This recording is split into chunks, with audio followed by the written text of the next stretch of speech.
ताज्या बातम्यांसाठी ABP माझाला subscribe करा आणि बेल आयकॉन प्रेस करा। पुढची बातमी एसटी कर्मचाऱ्यांशी संबंधित। 3 महिन्यांचा पगार रखडलाय, त्यामुळे स्वाभाविकपणे एसटीचे कर्मचारी नाराज आहेत आणि ते आज गांधी जयंतीच्या निमित्तानं आंदोलन करतात।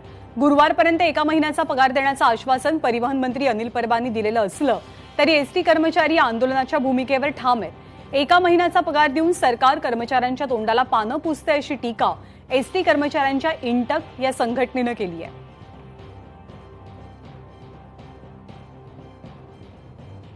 मंत्र्यांनी आश्वासन दिल्यानंतर सुद्धा एसटी कर्मचारी आपल्या आंदोलनाच्या भूमिकेवरती ठाम आहेत। 1 महिन्याचं वेतन देऊन एसटी कर्मचाऱ्यांची उपजीविका भागविणं शक्य नाही। अशा परिस्थितीमध्ये आज आंदोलन होणारच आहे आणि अशा पद्धतीनं 1 महिन्याचं वेतन देणं म्हणजे एसटी कर्मचाऱ्यांच्या जखमेवर मीठ सोडणं होय आणि कर्मचाऱ्यांच्या तोंडाला पानं पुसल्यासारखी आहेत। म्हणून शासनाला विनंती आहे की एसटी कर्मचाऱ्यांची दयनीय अवस्था आहे, अनेक कर्मचारी आत्महत्या करतायत। अशा परिस्थितीमध्ये शासनानं एसटी महामंडळाला अर्थसहाय्य देऊन एसटी कर्मचाऱ्यांना 3 महिन्याचं वेतन द्यावं।